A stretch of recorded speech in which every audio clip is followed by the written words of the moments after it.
Smart Ahmednagar news. राज्याचे लोकप्रिय उपमुख्यमंत्री व अर्थमंत्री आणि पुणे जिल्ह्याचे पालकमंत्री अजितदादा पवार साहेब यांना त्यांच्या वाढदिवसानिमित्त हार्दिक शुभेच्छा। प्रतिनिधी पुणे जिल्हा स्नेहा उत्तम मडावी। आजच्या महाराष्ट्रात जेव्हा खऱ्या नेतृत्वाबद्दल चर्चा होते तेव्हा पहिलं नाव घ्यावं लागतं ते अजितदादांचं, कारण दादा म्हणजे झपाटलेपणाचं, निर्णय क्षमतेचं आणि निष्कलंक कार्यक्षमतेचं प्रतीक। प्रशासनावर अत्यंत अचूक पकड असलेले, कोणताही विषय खोलवर समजून घेणारे आणि निर्णय घेताना लोकहिताला अग्रक्रम देणारे आणि रोखठोक बोलणारे, गरिबांचे खरे कैवारी दादा हे खऱ्या अर्थाने जनतेचे नेता आहेत। त्यांचं नेतृत्व हे केवळ राजकीय नसून सामान्य माणसाला स्फूर्ती देणारं आहे।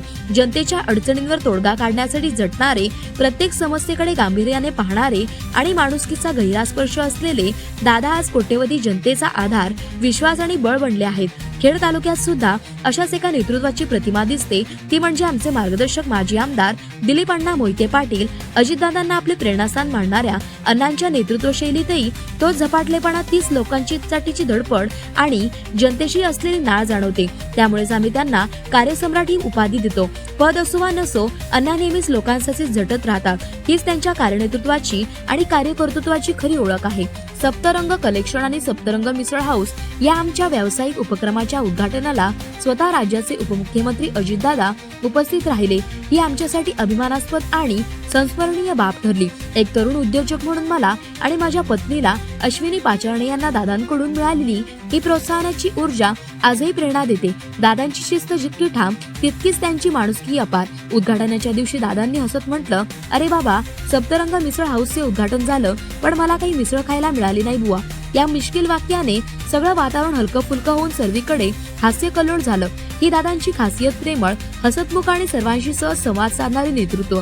त्या कार्यक्रमात अश्विनी पाचारणे आणि दादांकडे एक विनंती केली, दिलीप अण्णांना विधान परिषद आमदार करावे, परंतु दादा एका कार्यकर्त्याने दिलेले पत्र वाचण्यात व्यस्त असल्यामुळे अश्विनी त्यांनी सांगितलं, दादा तुमचं आमच्याकडे लक्ष नाहीये।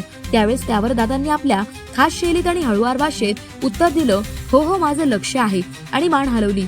हेच दादांचं वैशिष्ट्य। ते फक्त राजकारणी नाहीत, तर समाजकारणाच्या प्रत्येक पैलूसोबत जोडलेले देवमाणूस आहेत। दादांचा स्पष्ट वक्तेपणा, अचूक काम करण्याची कार्यशैली आणि निर्णय क्षमती वृत्ती यामुळे यांचं नेतृत्व हे आजच्या महाराष्ट्राच्या विकासासाठी अत्यावश्यक आहे।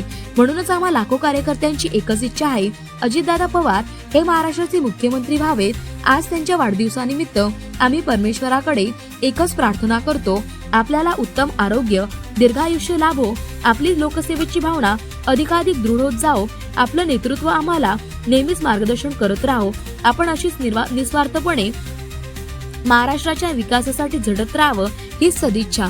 दादांना मनापासून अभिवादन आणि वाढदिवसाच्या अनंत शुभेच्छा। शुभेच्छुक अश्विनी राजेंद्र पाचारणे, उपाध्यक्ष, राजगुरुनगर सहकारी बँक लिमिटेड आणि श्री राजेंद्र शांताराम पाचरणे, सर्वेसर्वा, अरिकेत ग्रुप ऑफ कंपनीज, सारकणखेड।